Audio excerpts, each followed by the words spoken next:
I'm just thrilled that they came to join me here. I didn't know that they were going to come. I'm very happy to be with you on this occasion and this weekend for the series on counter-racism. As all of you know, racism is the most important dynamic that is going on in the world today, bar none other. It is the most evil, unjust, devastating dynamic that is going on in the world.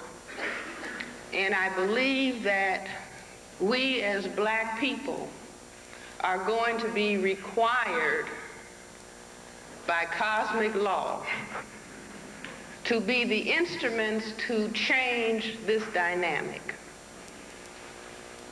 Now, we cannot change something that we do not have in-depth understanding of.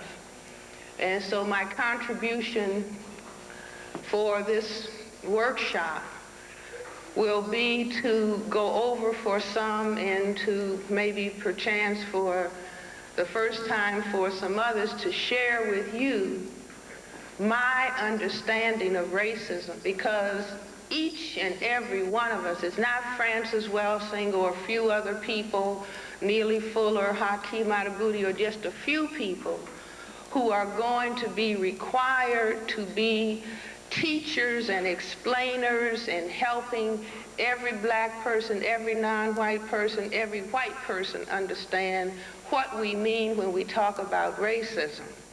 And so I would like everybody to listen, knowing that we all have to follow the wisdom of the African proverb that says, each one teach one.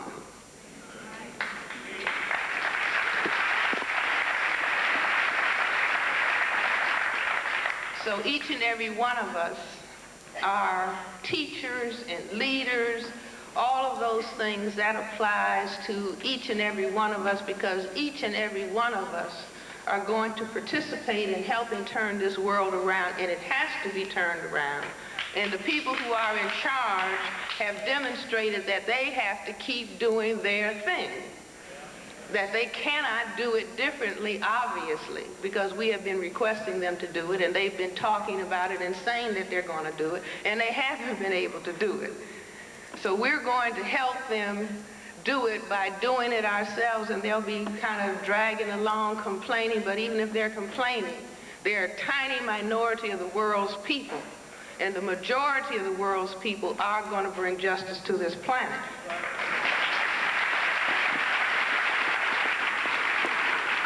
So let's talk about racism.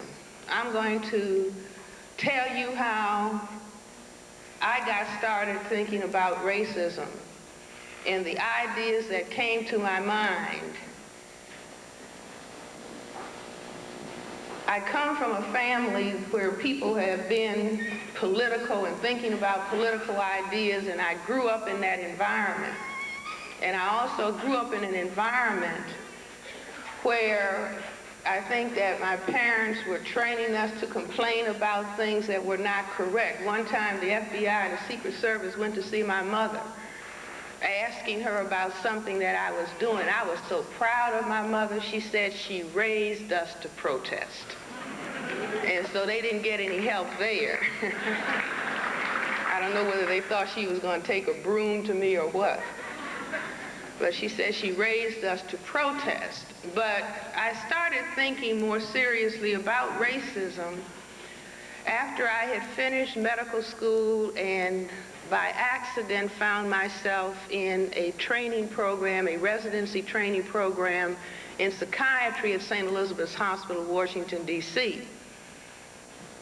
And I realized, talking to black patients in that hospital, the black patients were not of interest to the people who were training us.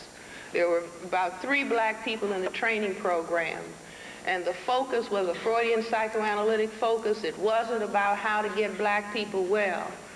But as LeGrand said, I'm a 3rd-generation black physician, and my parents said, your work is to solve the problems in your community first. You may help the world, but your first responsibility is to your own people. Okay.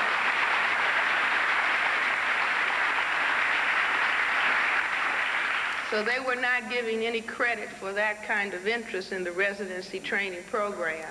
But I had been programmed by my parents first. So in talking to the black patients, I realized that the problems that had brought them to the psychiatric hospital were really problems of racism.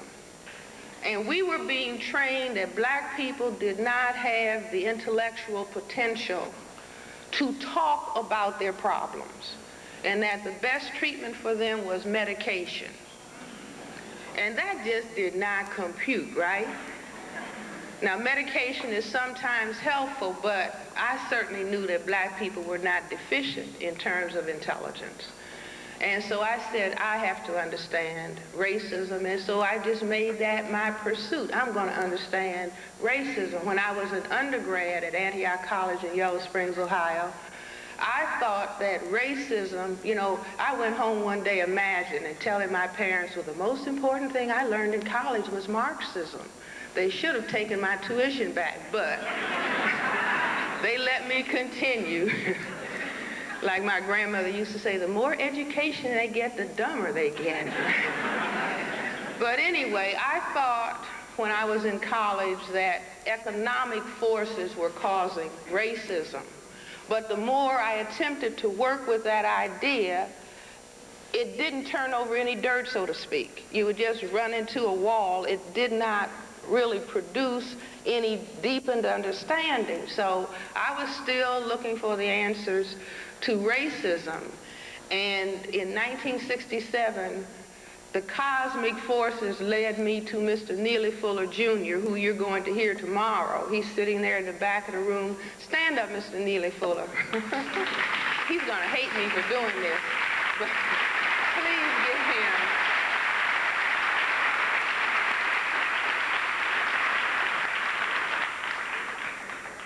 I say that because I kept hearing this. I would be sitting, I was by that time doing a fellowship in child psychiatry at Children's Hospital, Washington, D.C. And I was not a person to join groups or clubs. And I would be sitting in my office in the evening. This is around 1967, and the voice within. How many people have heard a voice inside? Hey. This voice kept saying, go to the Black Power Committee meeting. I mean, what do you say? Go to the Black Power. And I would be writing my cases up. And every day, I mean, it wasn't disturbing. It wasn't frightening or anything like that, but it was just like this internal voice, go to the Black Power Committee meeting. So I ended up finally, they may have done it 100 times, I don't know. But I ended up at the Black Power Committee meeting, and as a result, at a social event after one of the meetings, I heard the gentleman in the back, Mr. Neely Fuller, talk about racism. He said, racism is a global system. Now say that after me, you all. Racism is a global system. Okay.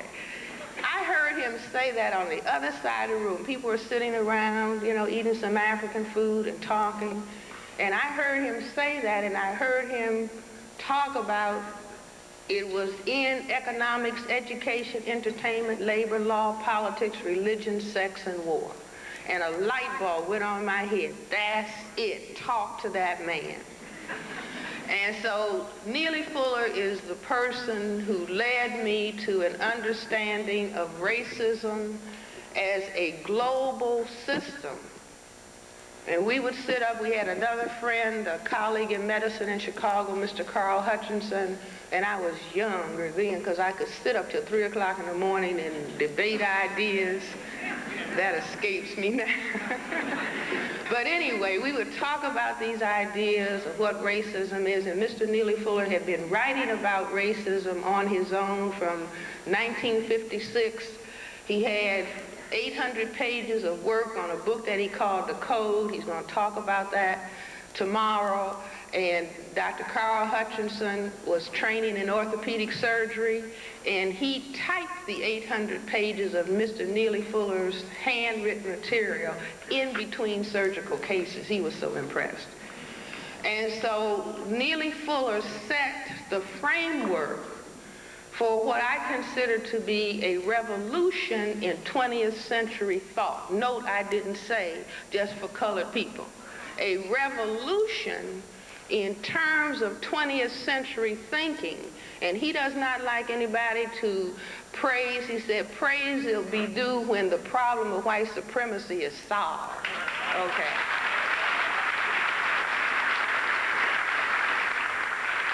But I think we have to give credit to persistent thinkers.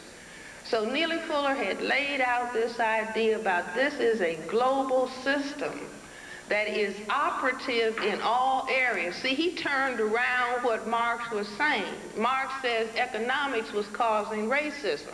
It was a way to make profit. Neely Fuller came along and said racism, white supremacy, the system by which people who classify themselves as white maintain control and domination over non-white people, causes the patterns of behavior in economics, education, entertainment, labor, law, politics, religion, sex, and war. Get it? Okay. So having trained in psychiatry, that's like, you know, some people say troublemaker, or some people don't like to be in the presence of psychiatrists. Well, they're going to be psychoanalyzing my mind. So I just said, why? Why would they do this? What would be the motivation to cause white people at the global level to structure a system for maintaining control and domination over the world's people? So I'm going to use my blackboard because they say a picture's worth 1,000 words. And we get these pictures in our minds. I'm going to write with this white chalk on this blackboard. And let me say this at this point.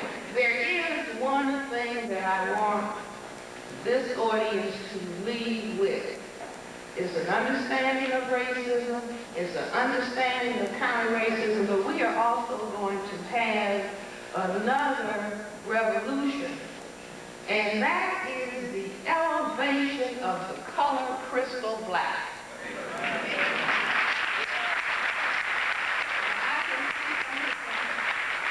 Those applause weren't strong enough. People, what do you mean by crystal black?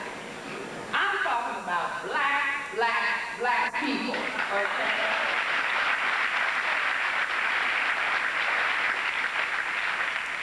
Because just like Attorney Clegg said, Time magazine did a whole issue where the color of the magazine was black. And they had within the shades of black the word evil.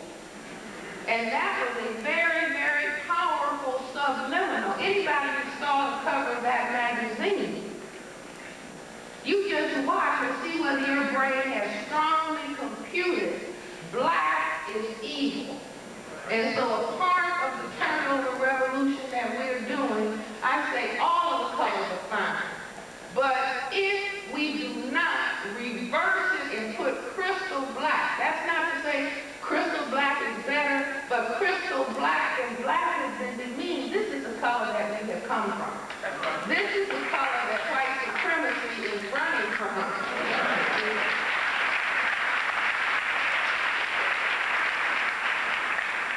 And they have programmed all the people of color in the world. If you are black, stay back, brown, stick around, yellow, mellow, white, right? So we're going to get it straight in our thinking as a part of what we are, the change that we are bringing about. So I said that here we are on this planet Earth, and we say the world is Europe. But what I started thinking about when I raised this question, why? Why? Neely Fuller says racism is a system, and that system is global, and that system functions in all areas of people's activity: economics, education, entertainment. He even simplified for us, put it in an alphabetical order: economics, education, entertainment, labor, law, politics, religion, sex, everybody at war. So he covered the front. He said racism is carried out in all of these areas of activity. And so I came along and said why. Even though he said, Frank, you don't need to understand why, just understand how they do it. How they make this white over non-white. But I said, I got to understand why they do it. And let me say at this point, whenever a question occurs in your brain, you don't dismiss it. One of the things that Mr. Fuller says, there's no such thing as a stupid question. And you know, little children are all the time saying, why? Why, Mommy? Why, Daddy? Say, shut up. But we're going to change that. We may have to say, we don't know. But he said, why? Because that switch turns on the brain computer, tells the brain computer to gather data, continue to gather data. Eventually, your brain will give a printout. You might be sent to the library, you see, in that quest, because why? That green light is turned on, go, get the information, nervous system, even that subconscious levels bring in the data. And so I kept this question, why in my brain computer? And I was standing in my kitchen in Washington, D.C., cooking, doing the dishes, and the computer came on the crown. Oh, this is it. This is why these people are doing what they're doing. And what came in the computer was 1/10 of the people on this planet are white. We are not the minority. But you see how we have been conditioned. Well, I'm in the minority program. Or minority set aside. Okay, but 1/10 of the people on this planet have white skin. 9/10 of the people are black, brown, red, and yellow. The majority. So I said, yes, that's true. And the other thing was that this minority keeps saying that the majority, particularly the black people, were genetically inferior. And so my brain computer took that and said, wait a minute.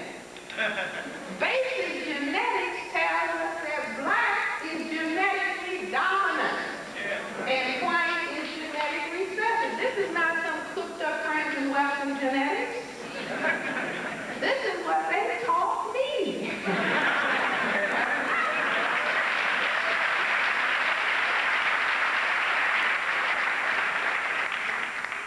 So I said, oh, I got it. That at a certain point, remember in history when they say they were going on those voyages. Remember, those were important voyages. Columbus, everybody. What they found when they started coming out of Europe, which is the one place where people who had white skins were, that every place they went on the planet, the people were colored.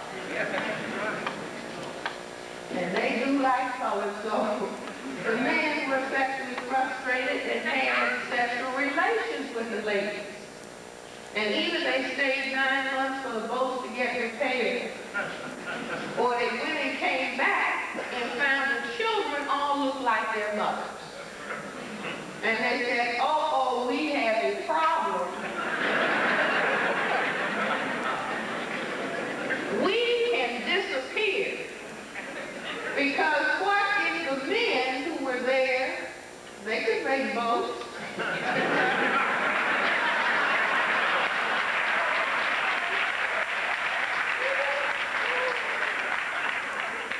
See, they could take those boats in the opposite direction. And I said they didn't have to have any big conference in Tall Glass Building, you know, where they have conferences now. They could just get their heads together on those boats and say, we got a problem. That if we are going to survive, we are going to have to work out means to control all of these people on the planet. The black, brown, red, and yellow people who are genetically dominant to white. If we do not want to experience white genetic annihilation, and that, ladies and gentlemen, is what racism is. It is what they work out the patterns of perception, logic, thought, speech, action, and emotional response in all of these areas of activity, economics, education, entertainment, labor, law, politics, religion, sex, and war, to prevent their tiny minority population from experiencing genetic annihilation. Now, everybody out here in California knows about the Rodney King incident. And I was thinking about that in relationship to this, because I said, you know, they have started talking about already in the state of California, the majority population is what? Non-white. They are saying by the year 2000, the population in the United States of America, this area of the world, by 9 years from now, they are saying that the majority of people in this area of the world are going to be black, Hispanics, and Asians. And I say that is what made 20 people surround Rodney King.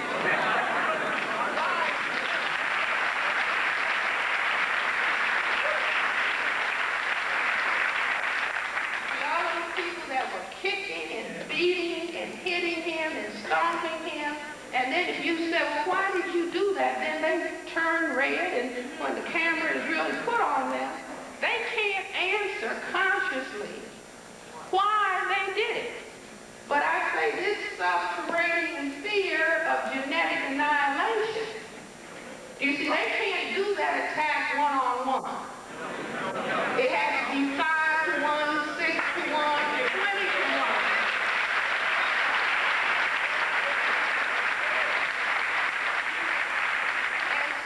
There's not the genetic. If you put 20, 50 of them together, there's still not enough genetic power.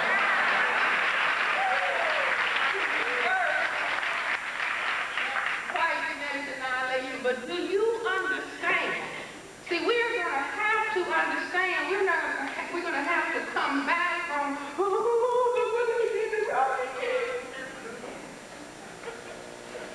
I mean, it was horrific. But that certainly wasn't the first incident. See, because somebody else said we're going to gang up 20 nations, 17 nations, and kick somebody there across down too. And see, that's ganging up. But people, black people, people of color are going to have to step forward and say, oh, we understand why that happened. Mayor, chief of police, city council, any other interested, seriously interested people. See, take it off the emotional level and say, look, if we really want to understand what the Rodney King incident was about, then we have to sit down and start talking in depth, analytically, scientifically, about what racism and white supremacy is. Do you see? They would like us to say that, do you understand that? No, we say, let's take it to the table and discuss it. Let's take it to the blackboard. Okay?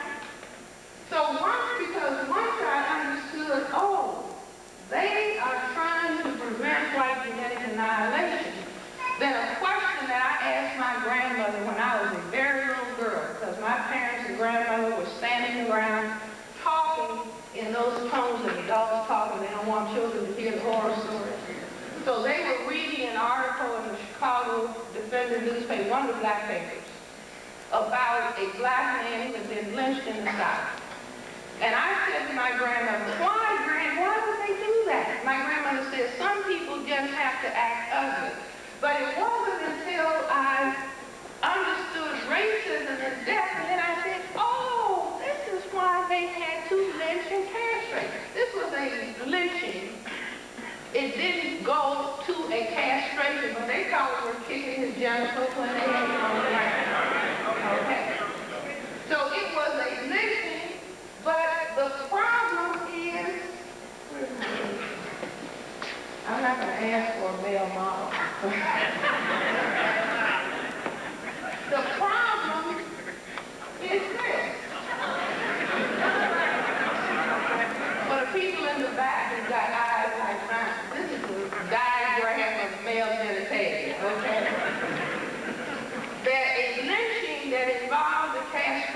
was an attack on the black man's genitals.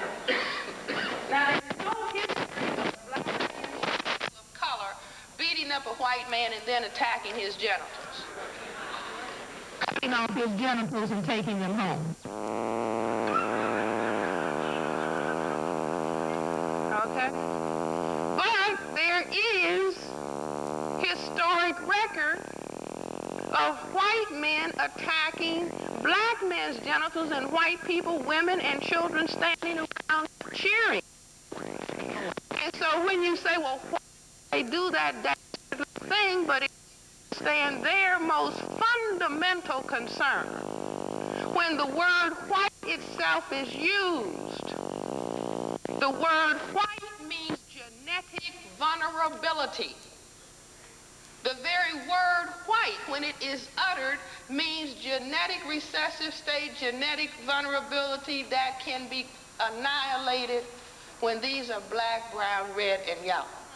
And so subconsciously the brain computer says, must attack,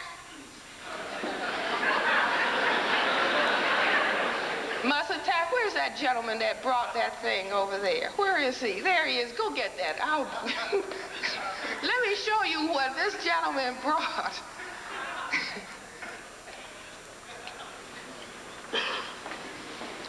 No, don't take the cover off of it. I'll show it, okay. See, it's wonderful when you start talking about racism and people understand that people come from all over with evidence. All kind of evidence. Once you open your brain, you know, because we keep saying, what's happening? Hey, what's happening? And we've been raising that question because we didn't understand what was going on. We thought we were just greeting each other. We were trying to, hoping the next person would know. See why we weren't making any progress, right? Because we were trying and we kept trying and we would always end up point zero. So what is happening, okay? But the white brain computer said, he has weapons that can annihilate me. Must create weapon can do same thing.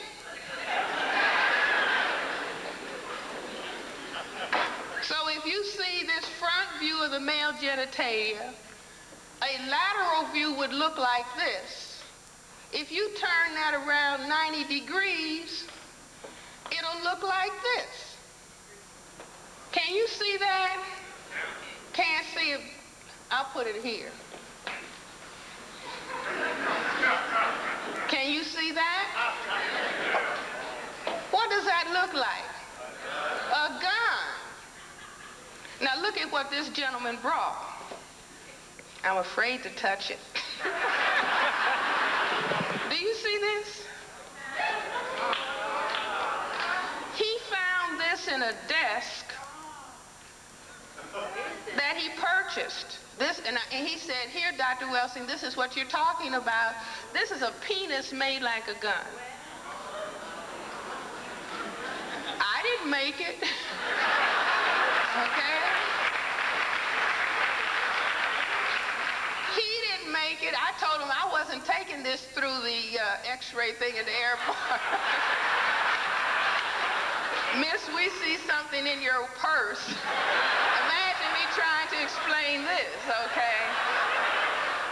You see, but somebody put this together. You see, penis as weapon. And I say that this, do you see, this is why there are now 200 million guns in the possession of people in this area of the world. 200 million in this society. And I say that those 200 million, they said that there has been like a 40% escalation in the possession of guns since 1985. And I say that it's probably related to the period of time when they started talking about the white birth dearth. You see white people not producing. and the times that they start talking about, we're really getting seriously outnumbered in this area of the world. And so the gun is to what? It is to counter the black male's genital ability to produce white genetic annihilation. Are you all following me?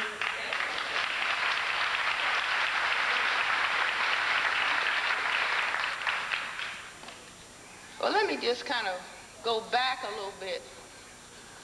Because once I understood this, with all of the talk about black genetic inferiority, that they were doing something and also teaching black people, if you are black, stay back, brown, stick around, yellow, mellow, white, right.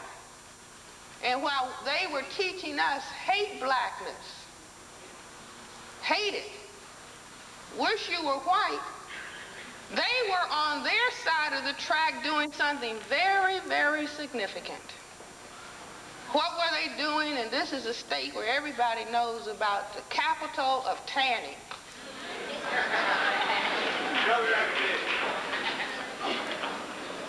As quiet as it's kept, tanning, when people whose skins are white and they expose themselves to the ultraviolet rays of the sun, they cause the cells that are called melanocytes. These cells have the job, everybody has them, whether they're white, black, brown, red, or yellow. But in people whose skins are white, the melanocytes don't work. White people call that a genetic deficiency state. It is called albinism. This is not Francis Welsing's language. They just never applied the language to themselves, okay? They had applied it to the white bunny rabbit, the white mouse, the white rat, the white tiger, the white snake, the white roach. They have white roaches. They have albino roaches, and they can't work too well in the light, and the brown roaches have to work and take care of them. That's true. That's true, okay? But tanning, when I went to college, I remember my first year at Antioch College, I was the only black girl in my class. And the first April on campus, I came back from lunch one day and all of these bodies were all over the grass. And I was in a state of culture shock. I probably stood there like this. What are they doing?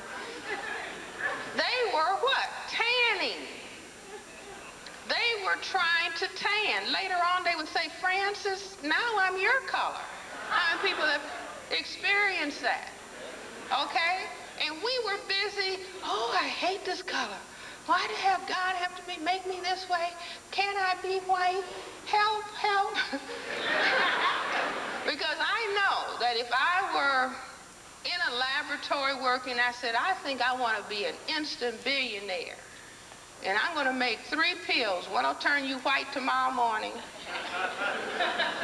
You take the second pill, that'll give you white features. The third pill will give you long hair. Will I be a billionaire? Yes. Okay. But we're going to get our heads together and correct all of that. But then I understood the tanning, and they were trying to make up for what was missing and projecting that something was wrong with us genetically, but they were feeling that something was wrong with themselves. I looked so sick and pale. Somebody in my institute in D.C. brought an article in a newspaper. It was a white lady in a swimming suit, and in big print, "Are you too white to appear on the beach this summer? Come to the suntan parlor." This wasn't an ad created by black people. "Are you too white to appear on a beach this summer?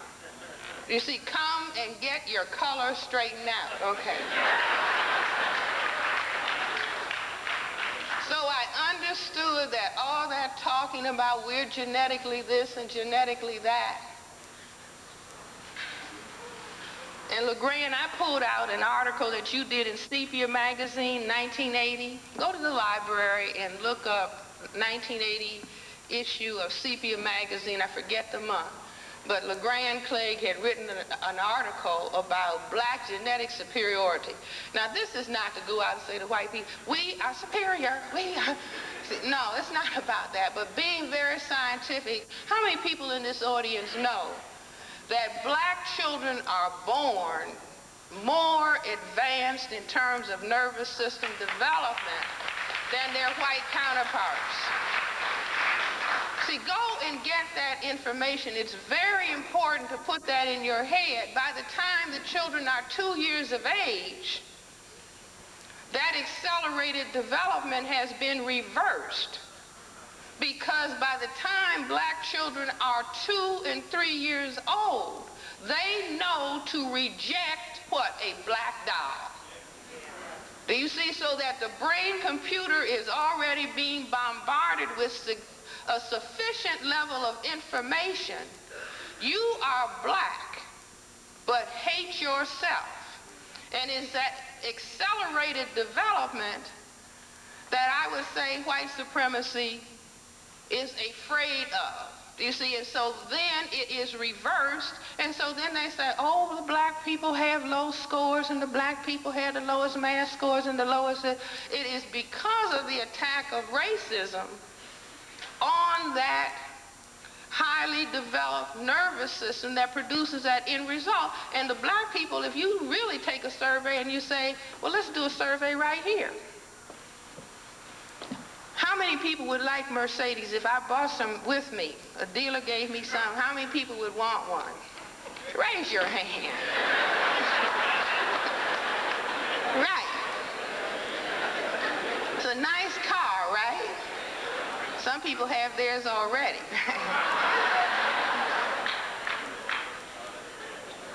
Now just monitor your brain's response to the next question, and don't lie to yourself, because it's the truth that will set you free. How many people think the black person sitting next to them can make a Mercedes? I told you to tell the truth, because you'll get punished by the time you leave if you lie.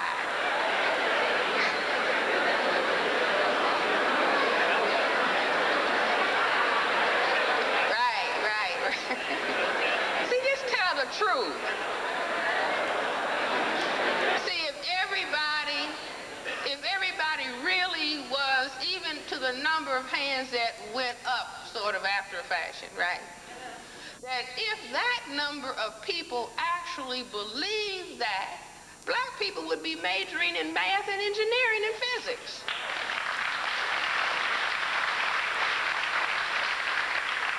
No, I can't do math. I never was. You see, aside from this culture maybe feeling that way, but we, what? You can't do that. I mean, it's just like when I went to college, one of the counselors said, you know, I don't think you should do medicine. What about clerical? Okay? You see, I mean, this is the way that people are steered. This is the way that we are made to think. There's a book that I want to recommend to everybody. Maybe Esselwan will get it at their store. It's called The Man Who Knew Infinity. It's about an Indian mathematician named Ramanujan. And he died at the age of 32. He was born in the late 1800s. And he was really one of the outstanding mathematicians of the 20th century. But if you look at him, you see, because there was, what, an African presence in India. The early Indians looked like the people in this audience, the black people, okay? The early Indian people were genetic offshoots from Africa. This gentleman looks just like a black person that you might see standing around anywhere. He has straight hair, looks black. His mother looks like anybody sitting on a porch in a poor neighborhood. One of the most outstanding mathematicians of the 20th century. He laid the foundation for all of the modern work that they're doing in physics and astronomy. Looking just like your average black person.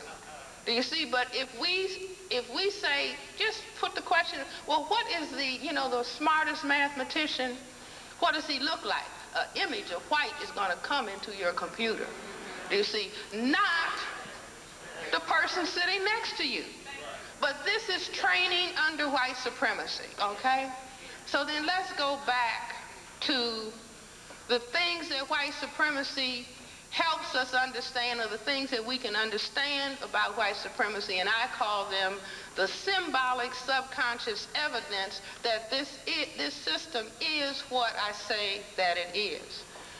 After I understood racism as the concern about white genetic annihilation, it also came to me because I was standing in my house one Sunday, and it was so very quiet. And this is another point.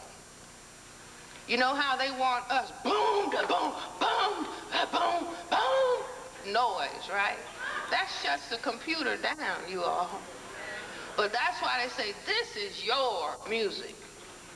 So you're going to have to run some experiments and say, now let's see under what conditions does my brain computer seem to flow in the direction of solving problems. So I was standing in my house and it was so quiet and my brain computer was beginning to work at another level. And I said, what's going on? What's happening? And it occurred to me it was Sunday and the ball games were going on. So I said, these ball games have more significance than we realize. And then it came to my brain computer that there were 2 series of ball games. What are they? If you already know, don't answer. But to make a long story short, my brain computer printed out there 2 series of ball games in the white supremacy system and culture. And it just came in my computer, what? Big brown and small white. And see, people are looking at it all the time, but didn't see that. If you ask people, I don't care if you're talking at Yale or Stanford, or you can say, what are the 2 series of ball games in the white supremacy system and culture? Big league or national and whatever, American? No. The 2 series of ball games are big brown and small white. What's big brown? Football? Basketball? Bowling ball? Soccer? Small white? Ping pong? Tennis? Golf? Baseball? Last night somebody said marbles. Okay? Now the men that are most virile play what balls? With what balls? The big brown balls. And what are these balls? And Bertha, don't get upset.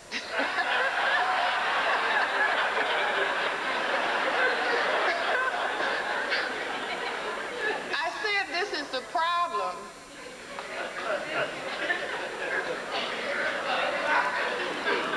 The culture is turning on concern about genetic annihilation. And the culture gives us a hint. It says what? Keep your eye on the ball. S.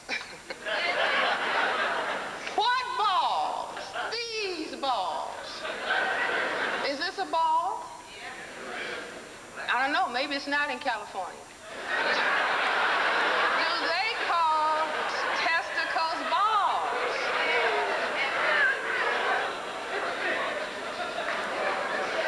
These ball games are just symbolic of the concern about these balls. Keep your eye on the ball means watch out for white genetic annihilation. The same culture that said that lynched and castrated black men because they said what? He was looking at a white lady. He looked like he was thinking about looking at a white lady. He was looking at that picture of a white lady. I think he wanted to think about thinking. About thinking he wanted to think.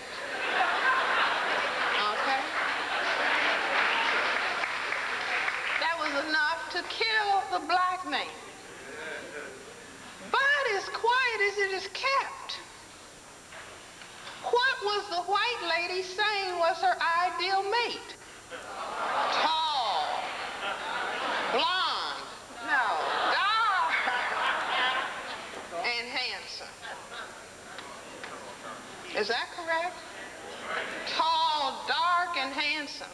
And so then when we go over here and look at the symbolic evidence, we see in the symbolic evidence where these big brown balls go.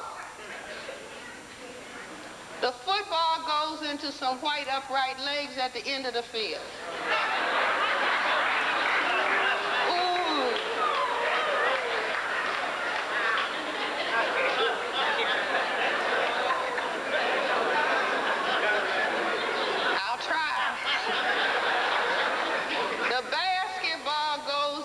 What? A white net circle. And right on the side, dancing and kicking up their legs are white ladies.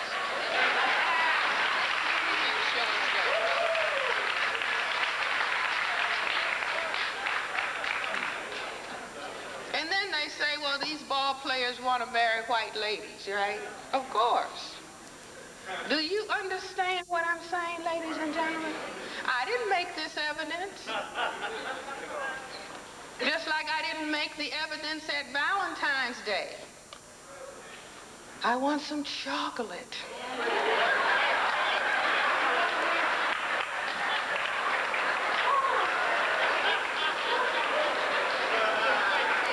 The darker, the better.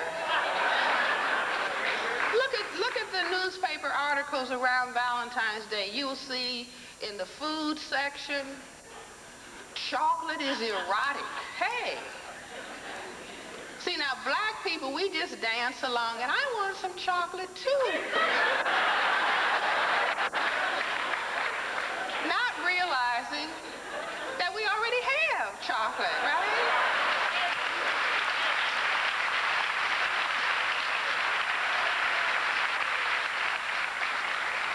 See, and I'm not trying to be offensive at all, but this is the evidence. It's like the favorite candy. I was in Germany in 1957, and the favorite candy was little chocolate babies called nigger babies. Right. That was the favorite candy, and it probably still is. It's like the people here eating Mr. Goodbar's chocolate and nuts.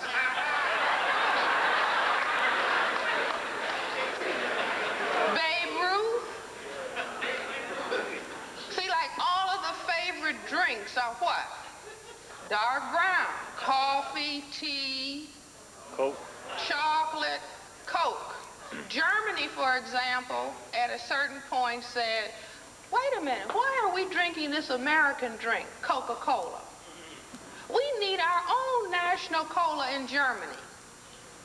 So any sane person would think, well, they would come up with, you know, some clear water or so. No. They came up with the German national cola. And guess what they called it? Anybody in Germany recently? Afri-Cola. They were not playing about taking that brown substance into their body, and so it's like a Coke bottle, that shape, this dark brown material in it, and then a palm tree from Africa on it called Afri-Cola is the national cola drink in Germany. Okay? So, see, what we didn't understand, we thought we understood. See, it's not, you don't have to just read somebody's lips, you have to watch their behavior. See, that investigation, well, wait a minute, let's just see where these people are coming from. Let me just step back. What are they really talking about? And I say that's why they killed Dr. Martin Luther King, because he said what? integrate. Little black boys and little black girls and little white boys. You see, love. Love everybody. But love in the arena of sex would produce, if everybody was mixing up, it would produce white genetic annihilation. Do you understand? He wasn't talking about guns, he wasn't talking about hate, but he didn't understand the fundamental issue.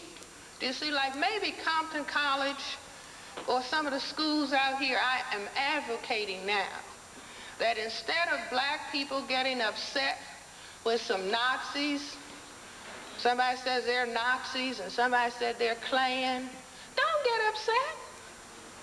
Say, well, we wanted you to give a lecture series on white supremacy. Invite them. Do you understand? Invite them. See, anytime what we were doing in the past, we hate black people, and black people are this, and we, oh, you don't like us. You see? But see, when you love yourself, you're just interested in somebody talking about, you know, oh, you say you hate us? Well, come and give a lecture, because we are now approaching white supremacy scientifically.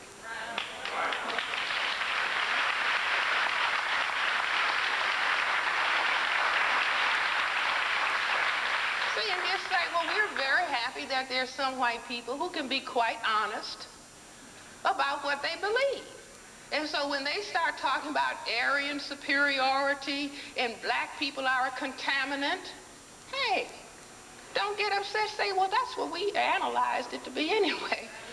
But we just would like you to go through your whole lecture because we want to understand you better. It helps us organize our play on the other side of the court. Okay?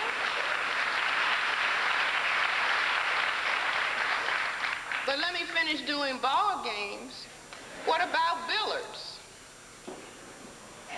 All the people, all the black people, all the people of color in the world who were playing billiards or pool didn't know that they were really engaging in white supremacy. I mean, playing out the symbolism of white supremacy. What is the symbolism? All these colored balls on the table, right? Long stick. This is a stick, this is a ball, okay? Okay, long stick. Take the rack off, and then the white ball knocks all the colored balls under the table, right? At the end of the game, the white ball is sitting on the table.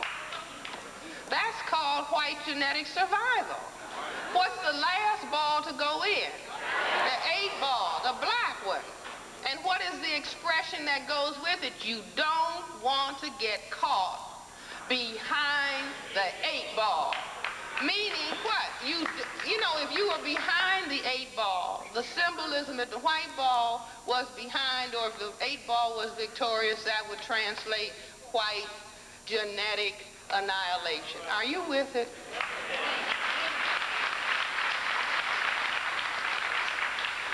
So you see, we're not going to be talking about what's happening anymore. The new greeting is, you do know what's happening, don't you?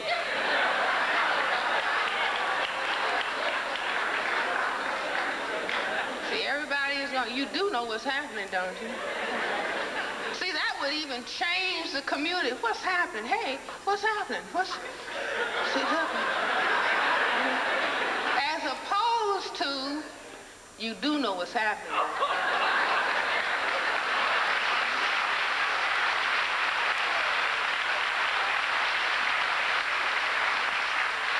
White people will be coming up to the black people at the water fountain and say, what were you all talking about?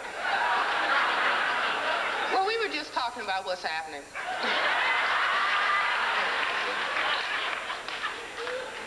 See, not getting angry, because I'm not talking about hating white people, being disrespectful. That is not the way this problem is going to be solved. This problem is going to be analyzed and handled scientifically, okay?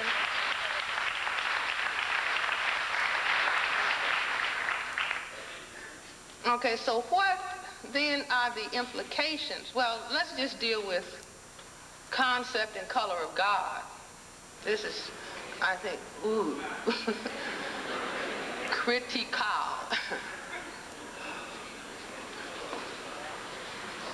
that white supremacy, see, white supremacy really goes way back. We can say white supremacy goes back 2,000 years plus, when Rome was invading Africa.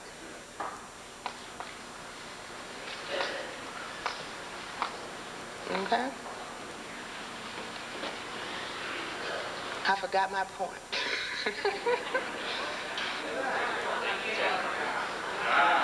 Oh, concept and color of God, right. That Rome went into Africa, and then they started talking about Christianity, right? But what color were the people here? I mean, now there's some positive things that come out of every negative. That Persian Gulf War, were people looking at, were you looking at the TV and looking at the people? And maybe some of the soldiers came back and talked about how hot it was. The people over in all of this part of the world were black people. So the gentleman whose name is Jesus, he was a black person.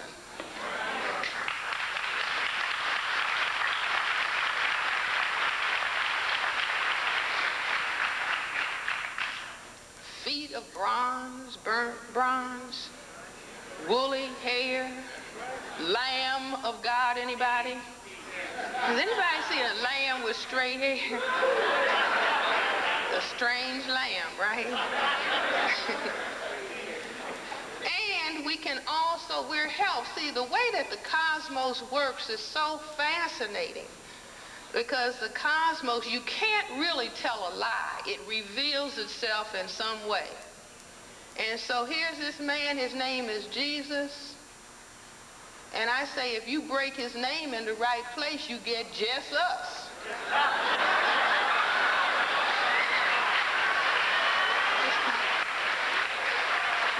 There's a reason. Okay. So here he is over here. And the Romans had invaded Africa. They were oppressing the people. That's why they couldn't get any place in the inn. They didn't let colored people in the inn. Okay? So the people were following him, and so they said, well, wait a minute. These people are all going in this direction. We're going to have to change the color of these people. So the color and the images that started being portrayed, they just changed the image from black to white. But since, you know, lies can only be hidden for a short period of time, the holiest icon in the Catholic Church is what? The black Madonna in child. See, the real item that is hidden away, jewels and everything, the black Madonna in child.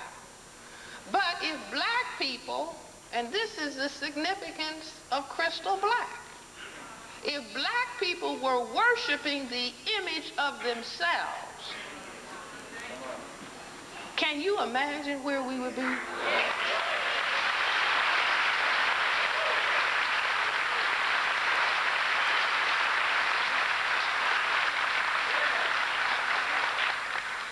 mean, if people were worshiping black, a lot of the marital discord, I mean, even though you have white supremacy forcing us apart, you see, but we roll over in bed in the morning and look, half awake. Is this you I'm next to? What am I doing in bed with this black person? See, after you look at TV and look at the magazines, that's why the little children at 3, because I don't want that black doll. What do you think is in our computers really about ourselves? How many people are now in love with crystal black? Don't lie, because you'll get, you know, bolt of lightning will strike you. Don't lie. All I need to do is go and find your children. When you're not around, and all I have to say, I'm not going to tell Mommy and Daddy what you said. And then I give them a series of colors, little color circles on a board. And I say, what's Daddy's favorite color? What does Daddy think is pretty? What's Mommy's favorite color? See how quiet, look you all. Do you understand? Truth has come into the room. See the vibration, did you just see the vibe? Hey, him, me, no, the vibration came right on down. You see? So we don't have to lie to anybody. White supremacy is the dominant force on the planet with 1/10 of the people. Fewer than 1/10 of the people have white skins. 9/10 of the people on the planet Earth are what? Worshipping white. See how quiet it got? See, but don't feel ashamed. Embrace yourself. See, just put your arms around yourself sitting right there and say, with all my faults, with all of my victimization under white supremacy, I love myself and am going to face the truth and get free. See, hug yourself, right?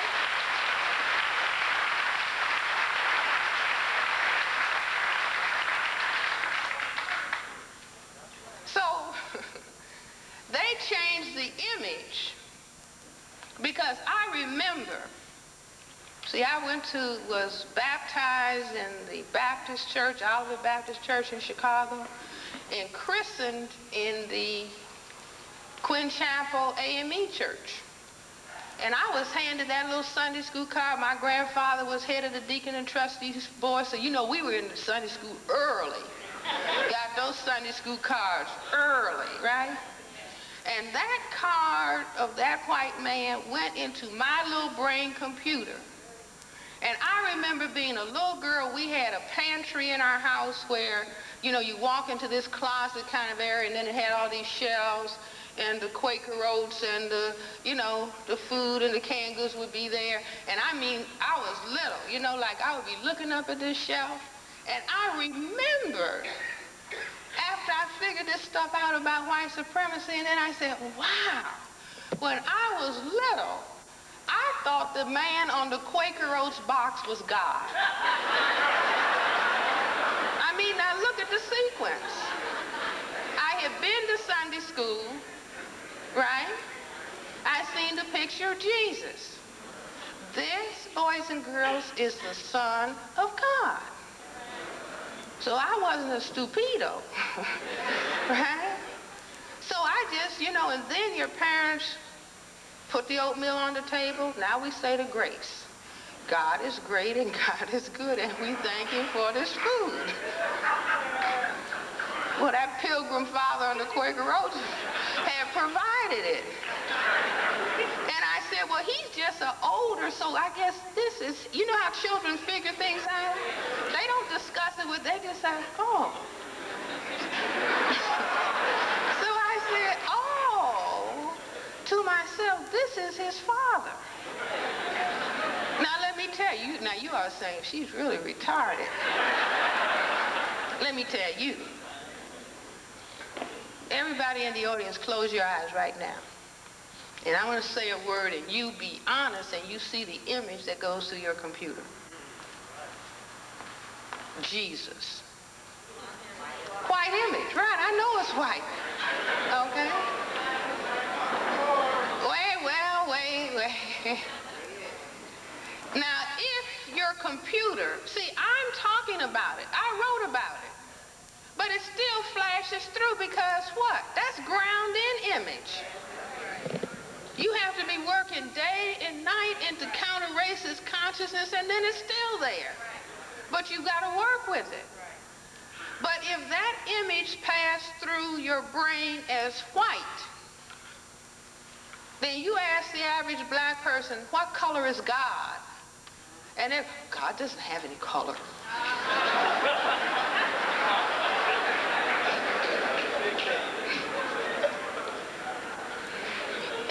The brain computer flashed a white image of Jesus. See, the brain computer is already 100 or 50 steps ahead, logic steps ahead. I mean, these things were, you know, these are the computers that designed the IBM computers. So once that picture flashes white, your brain computer has already computed that the Father father was white, because everybody knows if Jesus was white, he didn't have a black father. Do you all understand? Your computers understand that?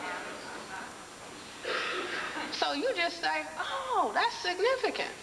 Because then black people put on a musical, Arms Too Short to Box with God. Translate, arms too short to box with white supremacy. That's right. Do you all understand? Arms too short to box with white supremacy. All over this area of the world, in all the urban centers, young black people, young black men are killing each other up a storm. Killing each other out of pain and frustration and self-hatred. Because what? As victims of white supremacy, we are afraid to box with the white God. Thank you. See the quiet of truth right there? That's right. I'm afraid of them. I am afraid of them. I keep on stepping, but what? Afraid of what they can do, but facing the fear and saying, the fear is not going to stop me. Okay?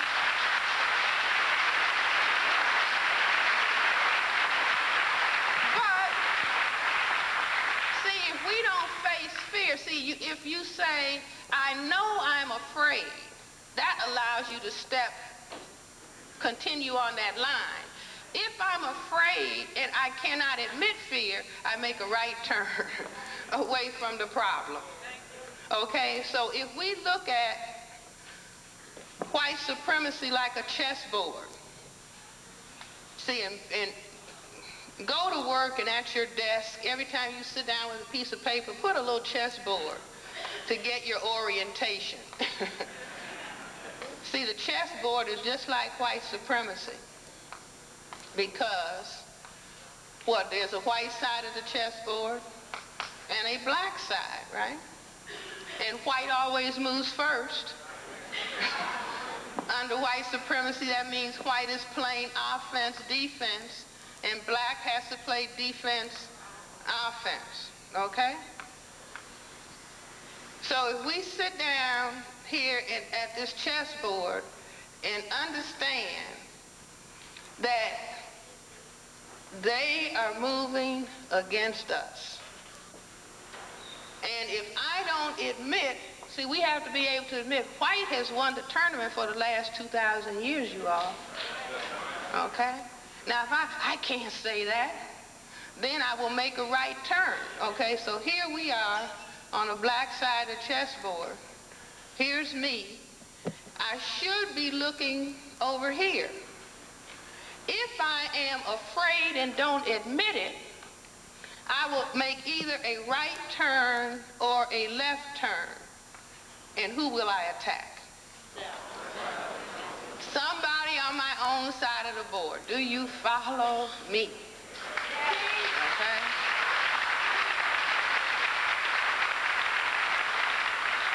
See, better we say, I'm afraid. And they say, well, what are you going to do? Like a white banker said to me, I gave a lecture, you know. It was a Black History Month program in D.C. Some big white bank institution, they had some black employees, they let them put on a Black History Month program. So they invited me and I ran my white supremacy racism thing, you know.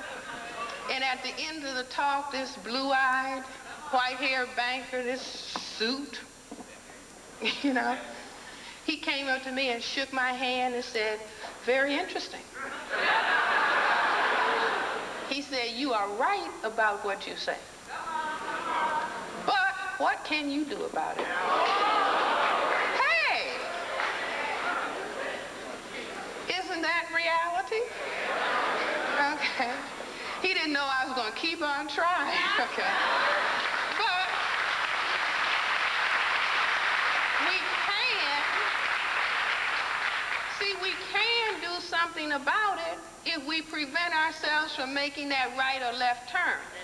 See, in other words, if I say I'm afraid, if I feel afraid, and then I'm ashamed, as opposed to embracing myself, if I'm ashamed, then I will turn and look at the reflection of myself, and because I hate myself and I'm ashamed, it will make me attack my reflection.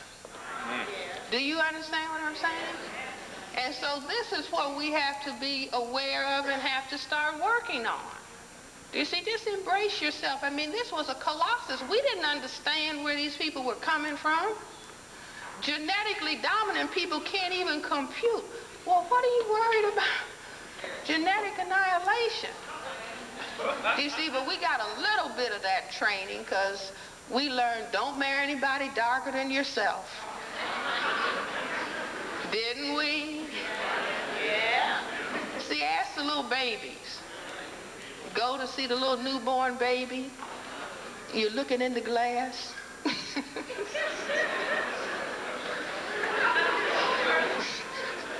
I put this diagram on the board. It's two little babies, right? In the nursery. And the nurses said, yours is right over there, but there are two little bassinets, right? So here's one little baby hair and a little straight hair, right?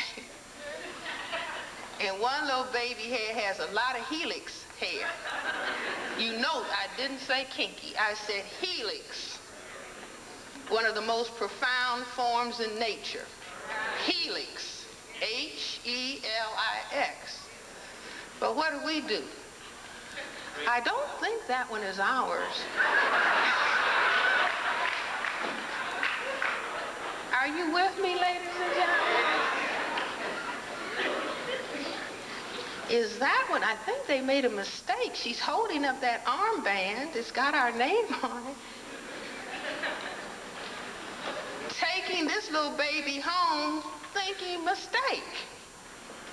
And then looking at the nail bed, see how quiet it's getting, but this is truth setting us free.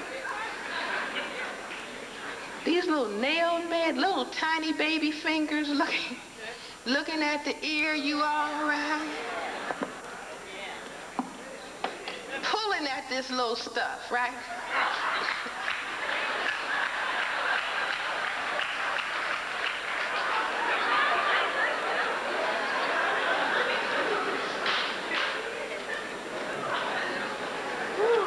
How many little babies do you think in the first year of life has been subjected to a perm?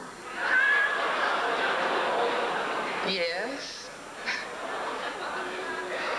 See, wait a minute. See, truth is going to liberate us. Embrace yourself, right? We didn't set this up. White supremacy set it up. White supremacy had us worshiping the fact that the grandmothers were raped. Hey! Light complexion came in because what? The master was roving. You see, we've got to embrace ourselves, because as long as we are denying reality, we cannot oppose this side. So we're going to love ourselves. See, love all the colors. Love all of the colors. But we are no longer hiding from crystal black. We're not going to hide from fear. We're going to look at it because, well, this is interesting. Like I tell patients in my office, don't call yourself names. I don't care what you're doing. Don't call yourself names. Embrace yourself and say, now this is interesting. My behavior is interesting.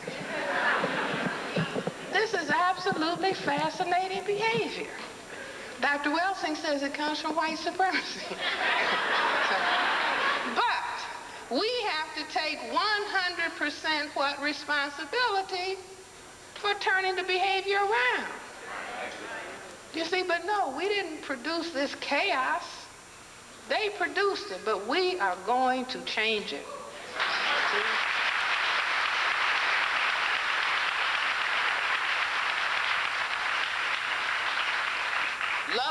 ourselves all the way, and the white people, do you hate us? No, we don't hate you all. But we are going to checkmate your behavior.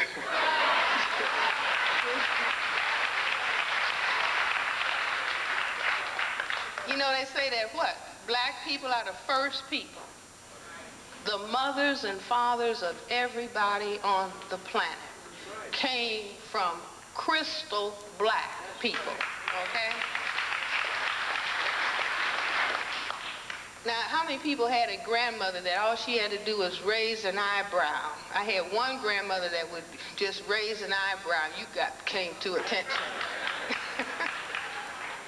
Now, since we are the parents of everybody, the white, are you going to try to kill us all? No.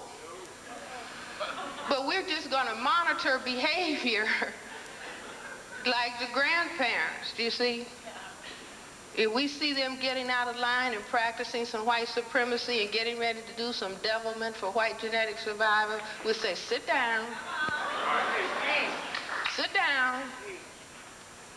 Like the white people used to tell me when I was training in child psychiatry, Francis, you can get all the children well, the little white children and the little black children.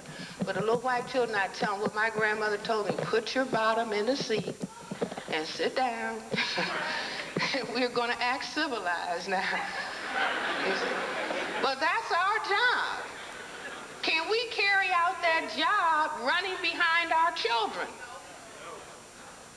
Can we carry out that job running from truth? See, part of the problem, even with children listening to parents, if parents are running from the truth, not showing wisdom, the children say, look at these chumps, they're as silly as we are. So they won't listen. So no, we are going to be leading this, talking about what? The elimination of white supremacy, establishing justice so as to have peace on this planet.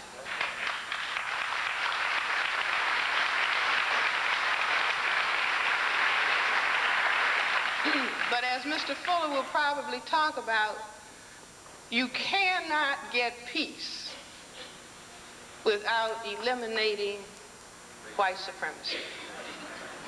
Do you see? Because that is the greatest evil. You got the smallest number of people feeling that they have to mistreat the largest number of people so that they can genetically survive. So nothing can work out like that.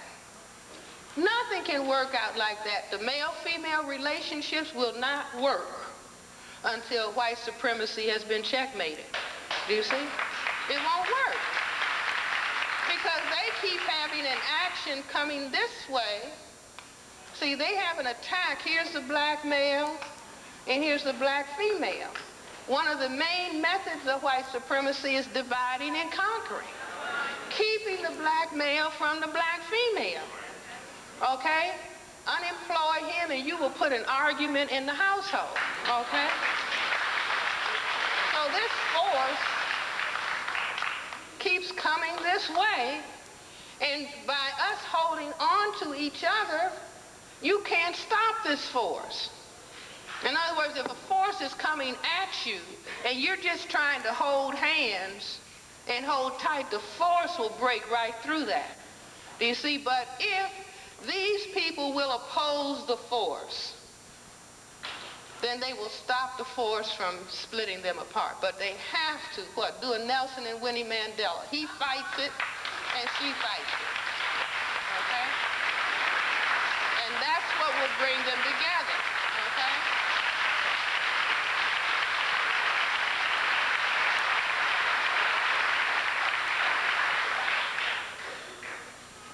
But let me talk a little bit. Where is the time? I'm kind of confused about the time. It's early.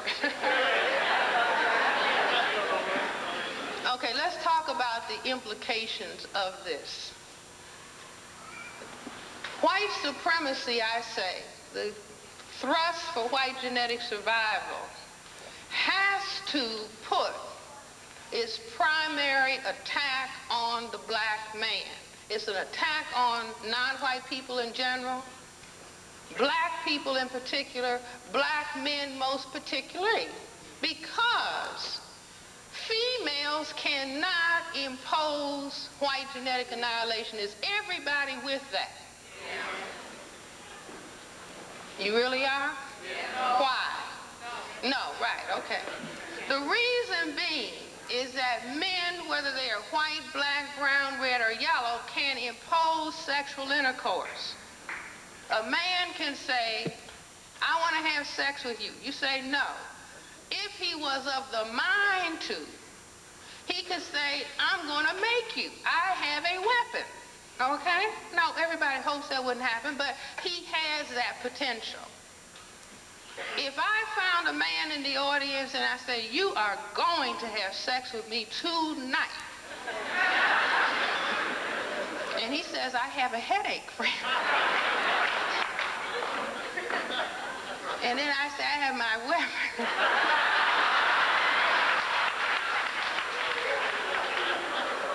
See, physiology would what? He jumps into fear, and what will happen?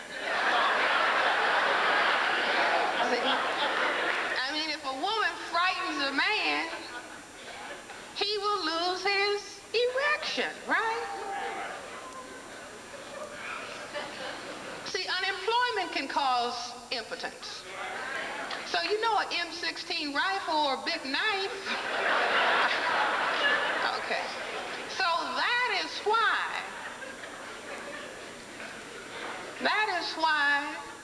very often in a white job situation, they'll have a black lady, she might be a receptionist, and the black man is in a mail room. Somebody described that as at a lecture. That was what was going on their job. Do you see what I'm saying? Because what? The black female does not present fear. And in addition to that, the white male, this is a little digression, he's thinking, well, maybe I can get her in bed, because white men say they are not men until they have had sexual intercourse with a black woman. Ooh, I didn't know. That's what they say. Not what I told them to say, that's what they say, okay? That's what is played out in golf. Golf is a game that is played by what? The most powerful white men. How is that game played? Long stick held between legs. Those long sticks used to be carried by black men. Caddies, right? Okay? Stick. Long stick held between legs. Little white ball. Now note how Michael Jordan takes that ball. But here they go. Putt.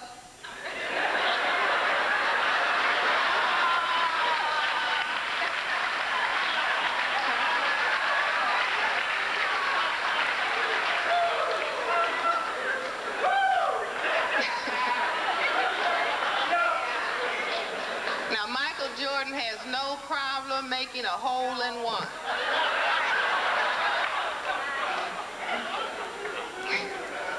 Putt, putt, putt, and where does that little ball go? The little white ball goes where? A hole. Where's the hole? In black Mother Earth. Okay? Okay, so let's go back at the implications.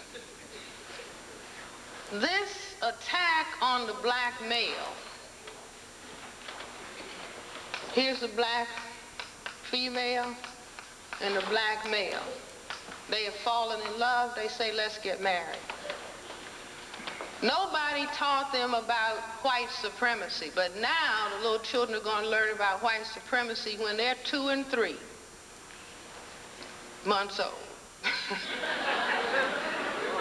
See, we get real sophisticated. We'll be playing some tapes about white supremacy when the little baby's in the utero, and the little babies will jump out talking about white genetic annihilation.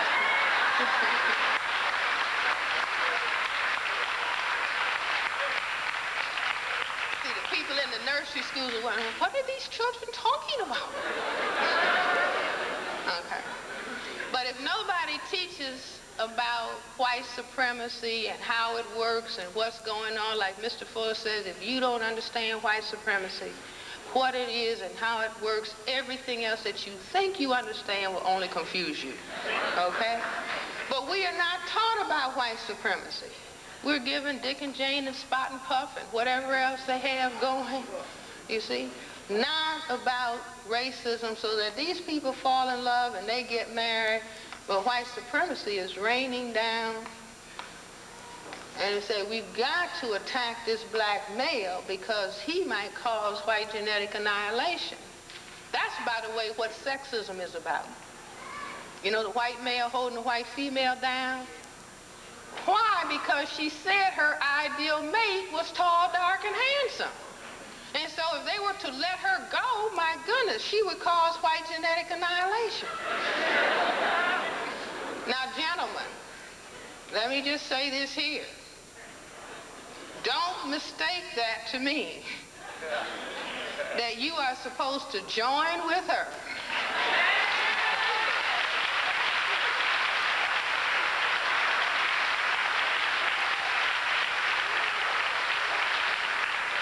Or ladies, now Mr. Fuller will talk about on the chessboard. See, if we have this chessboard idea and we put 9 areas of activity, and so one of these columns would be sex and this last one would be war, okay.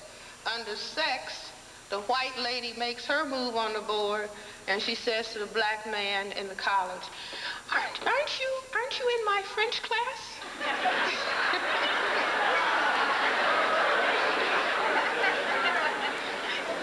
I thought we could study together. See, because no black man makes the move to the white lady without her signaling. She's got to throw a signal that you can make that move, okay? So she's been sent on mission. But the counter-racist black man will say, you are beautiful. I have been trained to admire blonde, blue-eyed, white skin. You are so beautiful. But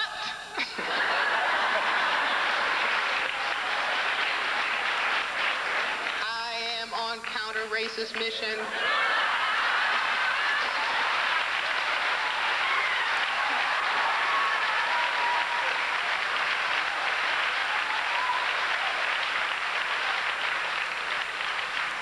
I can see that's the issue, right? I am on counter-racist mission. Cannot go any place with you without black lady by my side.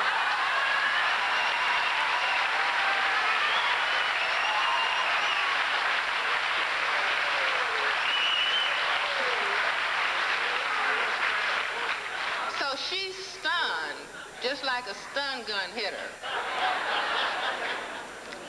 She says, this has never happened before. So she asked him again. And he says, I'm on counter-racist mission. Even though I admire you, have been trained for 26 years to love white. Oh, and if you touch me with little white hand and a flick of your blonde hair, I might faint. But will not go. So she returns to camp. See, she went on a reconnaissance mission. She reports to her battalion officer. No response. Okay. Back. Okay. No sexual intercourse. Codification. Mr. Fuller, United Independent Compensatory Code System concept to eliminate white supremacy. No sexual intercourse between black people and white people, non-white people and white people until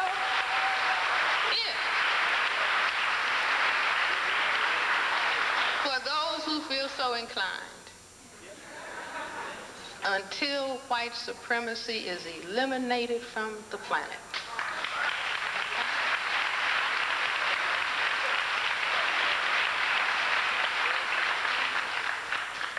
So the white lady or the white man, I must have you, I must have you. And so the counter-racist black person says, you must go to your community and stamp out white supremacy. You see, that will be a test of your love.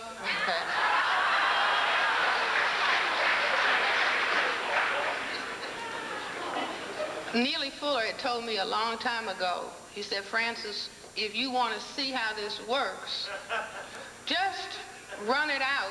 I was up in Yakima, Washington, and this was a predominantly, you know, a few black people, mostly white, some years ago. And so it just occurred to me to say, no sexual intercourse between black and white people until white supremacy is eliminated. Mr. Fuller has said, just watch the response. And so I had never done that in a white audience. And some white professors were right in the middle of this center section.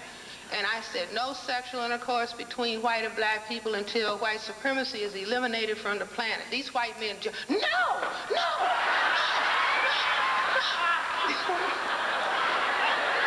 I mean, and I just laughed because it was exactly what he said. What happened?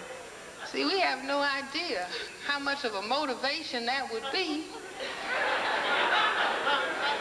Okay? But here's this black lady and this black gentleman that white supremacy is hitting, unemploy him, force him out of the home, force them to argue.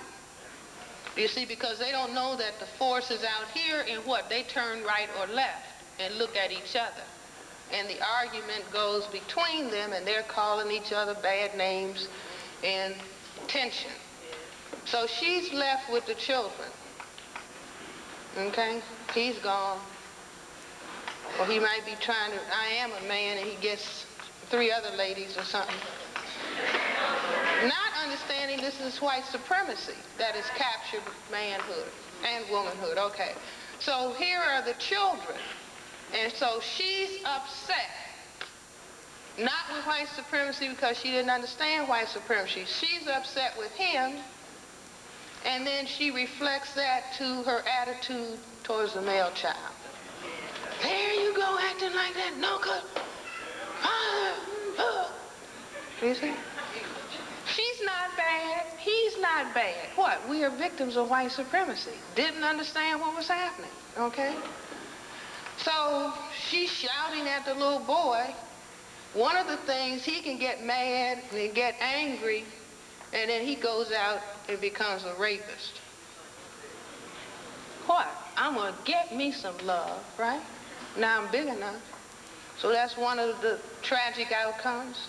Another outcome, the little boy sees how mommy is relating to the little girl, and he just wants to be loved too. So mommy doesn't understand, daddy didn't understand, little children did. So he sees mommy able to relate to sister. Then he says, Mommy, can I put some fingernail polish on? Let me try your earring. Do you all hear me? Yes. And so white supremacy says, fine, if he goes to jail, I got him where I want him. If he's surrounded by mother, auntie, grandmother, and sister, and I effeminize him and move him on my scale to bisexuality and then homosexuality, I've got him where I want him, okay?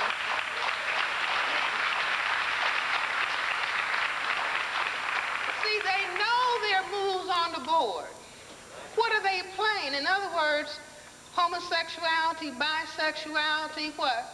Moves towards genocide, or if the males are thinking about having sexual relations with males, then there's no threat to what? White genetic annihilation. So they just have it for example. How many people saw Mr. Phil Donahue's show? It was in Washington a couple of weeks back. Some young black males were transvestites. They looked like beautiful women.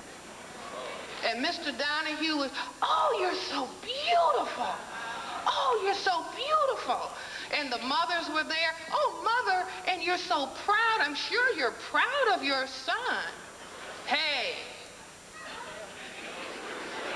The next week, Mr. Donahue had 2 black men, homosexual. They got married. Mr. Donahue was dressed in his formal attire to participate in the wedding. They kissed in the mouth. They held hands as they cut the wedding cake. And he sent them off on their wedding. And he was ecstatic. I wrote to him.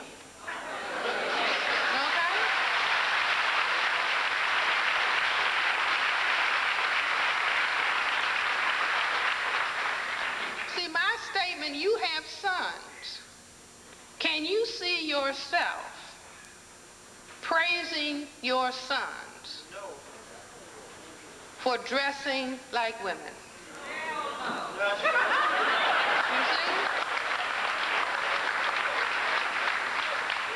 see, this is not a put down of anybody's sexuality. People don't choose their sexuality. They wake up and they find that they are programmed one direction or another. But by structuring households where the father is missing, you can effeminize the behavior of males. It's not magic. See, you can make a male start focusing on penis in mouth and penis in anus. Anus. Those are opposite ends of the gastrointestinal tract. That's the way the body feeds itself. We were sitting down at lunch and talking about, you know, how your body, your mind will say, you need some greens.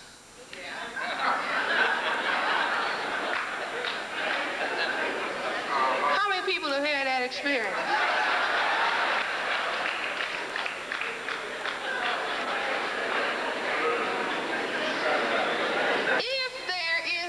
Deficiency. See, if the father hasn't, see that whole thing of father holding the hand of a 2- and 3-year-old male child, walking with that child, see the strength that's pouring down his arm, through his fingers into the hand of the little baby.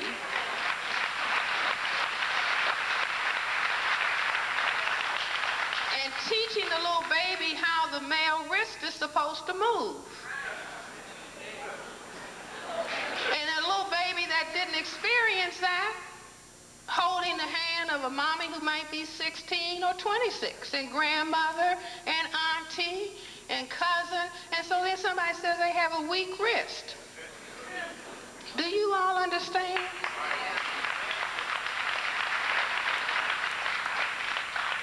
So I said, can you see yourself praising your son for marrying a male on television that goes all over the world?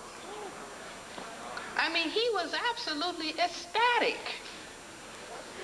Mr. Neely Fuller said, what about if his son came home wanting to marry a black male dressed as a female? Now, can you see, oh, this is wonderful. Let's cut the cake. You see, but the television, it plays out. You know, everything that's on television is what? Geared to white genetic survival, preventing white genetic annihilation. You know, either put all the black men in prison, the ones that are left on the street, give them drugs that you have developed, ethno-specific drugs.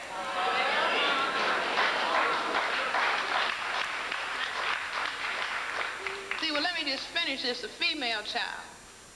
If the mother is trying to provide financial support and emotional support, what can happen to the children? She's tired. And so the children don't get enough lap time. That's not how many times you run around the track, as a little child told me. I said, how many people know what lap time in high school? Okay? I said, running around the track. No, that's sitting on mother's lap until the baby says, let me down. You know, little baby will say, okay, let me down.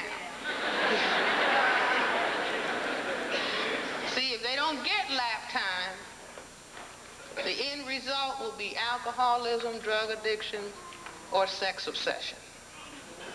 See, trying to get comforted as a human being, it's like a vitamin deficiency. So the little children who don't get lap time, like I tell all the little children, if you are engaging in sexual activity as a child, you are not bad. You are simply saying, I want my mommy's lap. See, I want to be close. I want to be close. So when we don't have the circumstances under white supremacy, and that is produced, there's sex obsession, little children are having sex. I want to have your baby. If you love me, you have my baby. You see, these are tragedies under white supremacy because children cannot take care of children. They cannot.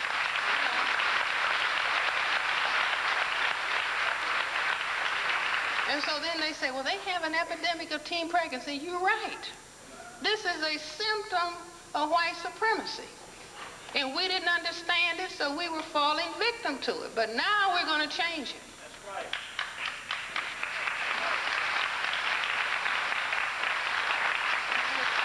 Counter-racist ladies.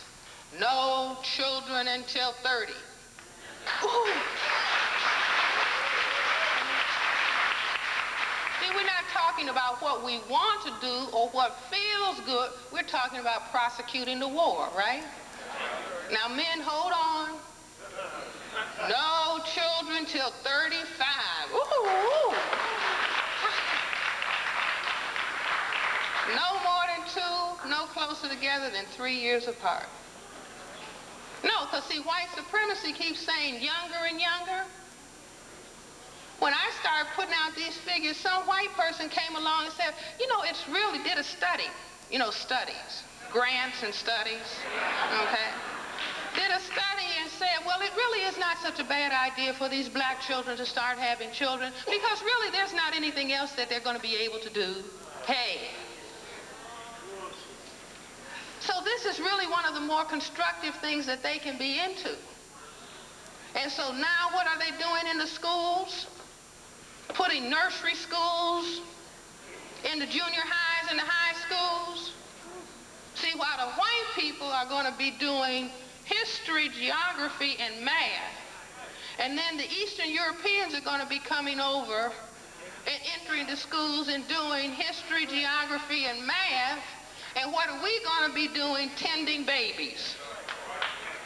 Do you all understand?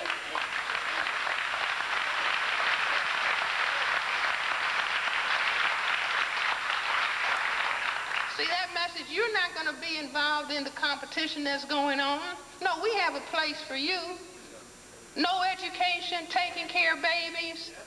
And as I gave a lecture someplace and the teacher said, yes, that's right, they take a break at 10 o'clock to go to the nursery. And then there's a break at 2 o'clock. And then they take the babies home at 3 o'clock.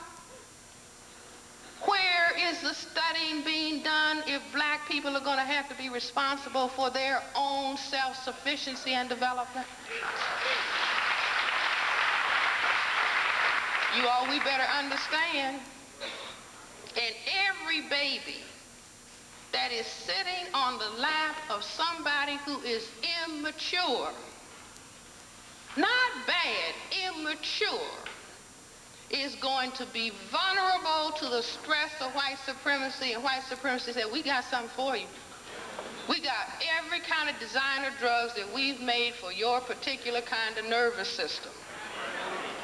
I saw a TV program, first saw it in Canada and saw it in D.C. this past week. Here are some scientists from the National Institutes of Health talking about drug abuse. Said we are interested in the difference in different populations. Now, they had little mice. We are interested because there is a difference in the way that different populations of organisms respond to drugs. So they had the little black mouse in his cage, tapping the little pull lever to get his injection of cocaine, tapping it until he died. Then they had a little white mouse, albino mouse, little blue-eyed white hair mouse. And they said some organisms can leave the drug alone.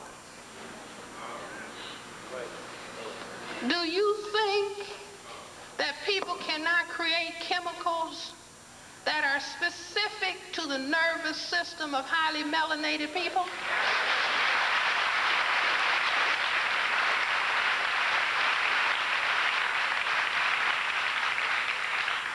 See, we're going to change. You know, we were unsophisticated people, ever loving, ever accepting, not thinking. We are going to start thinking. Does anybody think, after they ran the Tuskegee syphilis experiment on black men, does anybody think that people would not sit in a laboratory and make a virus? You know, just like they were saying, it's you that's genetically inferior, and it was themselves. And then oh, this virus came out of Africa. Hey, it came out of your lab.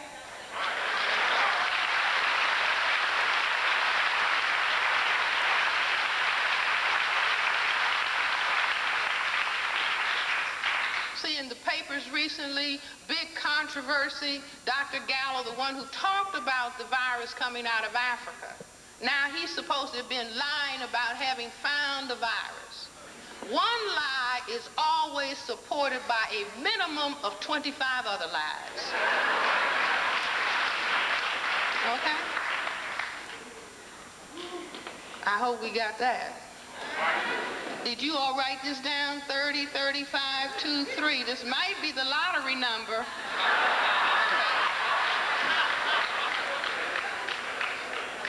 But we better play it in real life. See, very serious.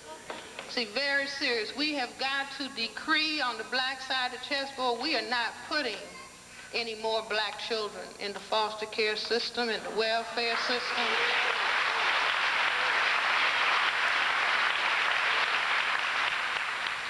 See, just ask the little children. They go through horror. They go through horror. See, nobody's bad, whoever put their children in foster care, anything like that. But we didn't understand white supremacy then. We have got to understand it and understand what? The home is the first teacher? The home is the first teacher? Right. We cannot ask people in the school to what? Make up for what didn't happen in the first school.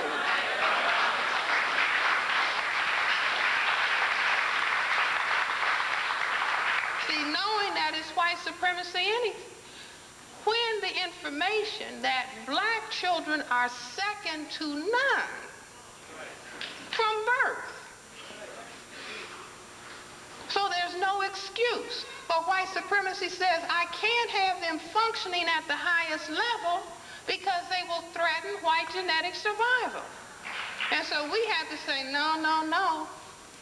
They are going to be the highest developed children, second to none on this planet.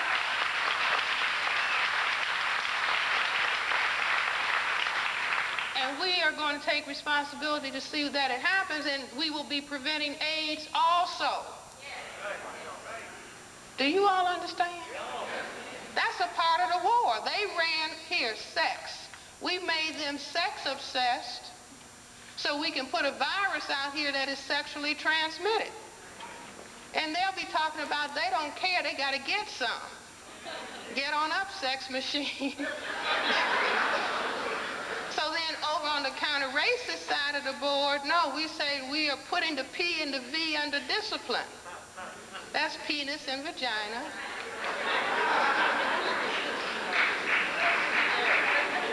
What are we doing? We're taking them to the library and putting them on a chair.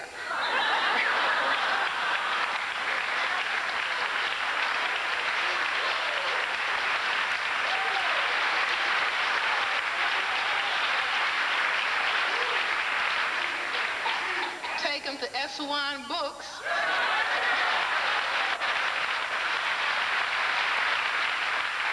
Buy some books and go home and do birth control in your own house at a chair and desk. See, we wanted to counter the white supremacists will be saying, God, they're buying books. They're at the lot. Wait a minute. We're going to have to send a whole battalion out here. We got to get them off course.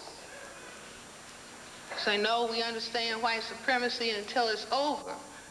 We're going to bring this under discipline. See, you can't, if you mistreat children, and that could mean you just don't understand what you're doing as a parent, the children will come back and wage war on you. Which brings me to the point that that's what happened to our white children. Hey, human life began in Africa amongst black people. We produced some albino mutants and put them out of the Garden of Eden. Get out!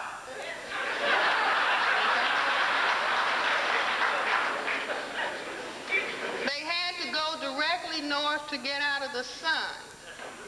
Get out your map. I saw a nice one in S1 books. Directly north of Africa is what? Europe. Okay? And so they moved up here. We put them out because we said, well, you don't have skin color. It looks like something's wrong. That's just like now.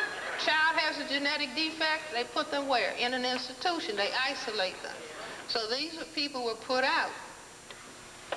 And so then they say that their civilization started in Rome with Romulus and Remus. Read, people, right? Romulus and Remus were doing what? Nursing on a wolf. Go to your Britannica. That'll be the easiest way. Just look it up. White people say that Western civilization began in Rome, 736 BC. Romulus and Remus. And the symbol of Romulus and Remus were these two little children nursing on a wolf. A wolf is a canine, like a dog. They still say man's best friend is a dog. See, black people say man's best friend is God, and you turn that word around and you got D-O-G. They don't say bring the homeless black people in, it's cold outside. Well, you all don't have that problem here. See, but they'll say make sure your dog has all the vitamins, all the minerals to keep its coat. Right? Now, black people can be starving, right? Neely Fuller said on the plane, just struck me, Neely, he said, if somebody was going around killing all the dogs in a neighborhood, it would be all kind of protest. But people are just going around killing black people. No protest. Okay, but let me go back to my point. So Romulus and Remus, the little children that we put out, and I say to white people, maybe we were the first foster parents or abusing parents, and we're sorry.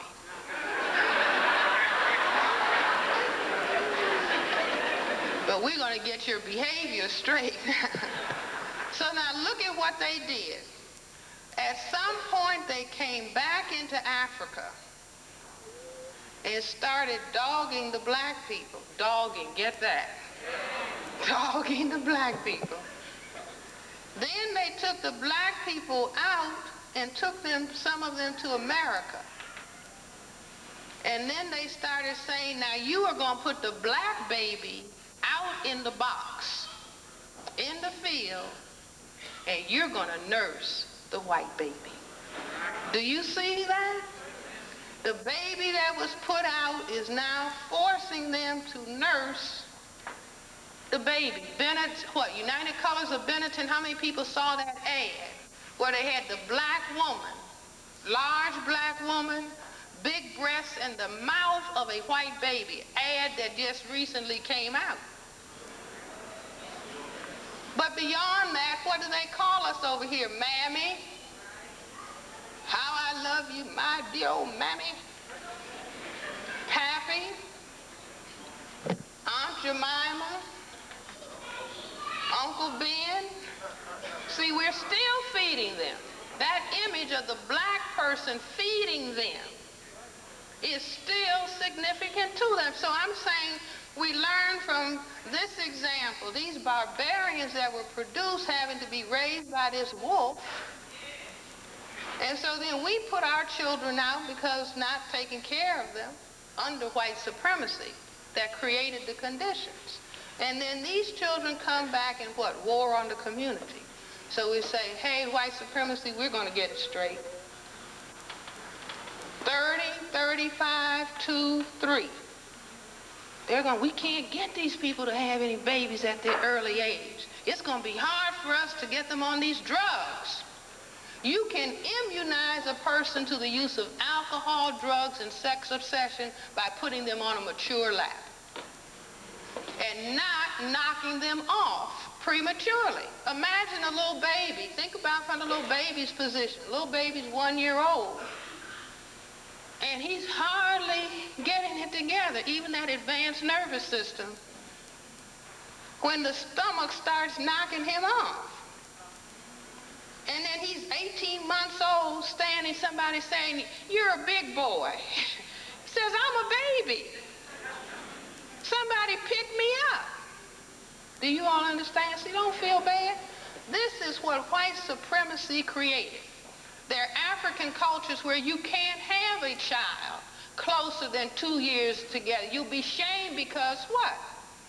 The little baby that doesn't get attention is not going to be as mature at 25 or 30 as it needs to be self-sufficient in the community.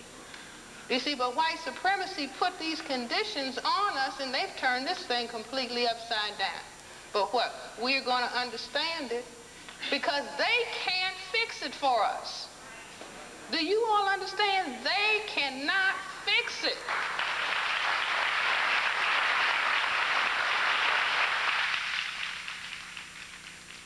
Send me to Germany, 1957. Because I said, I want to understand what happened over here. I want to live with these people, talk to them directly. Did you understand what you're going to your neighbors, found out nice white people? Francis, come and live in our house.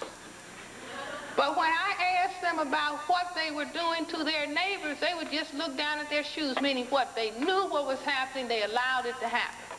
So I learned that nice people will kill their neighbors under the right conditions. What were the right conditions?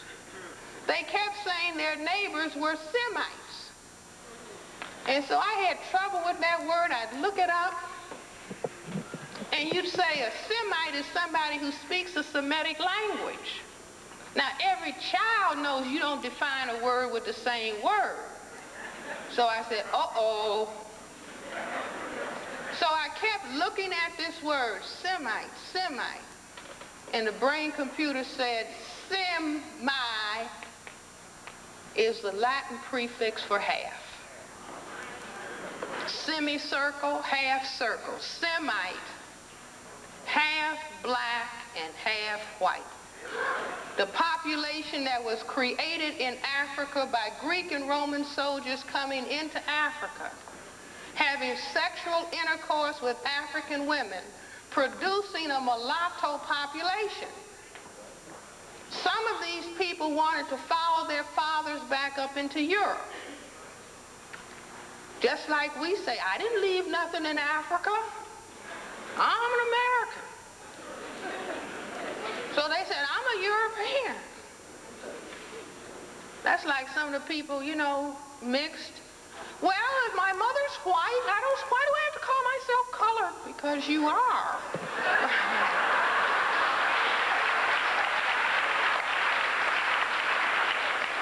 See, but the people didn't understand, so they went up and kept trying to integrate themselves and try to be accepted.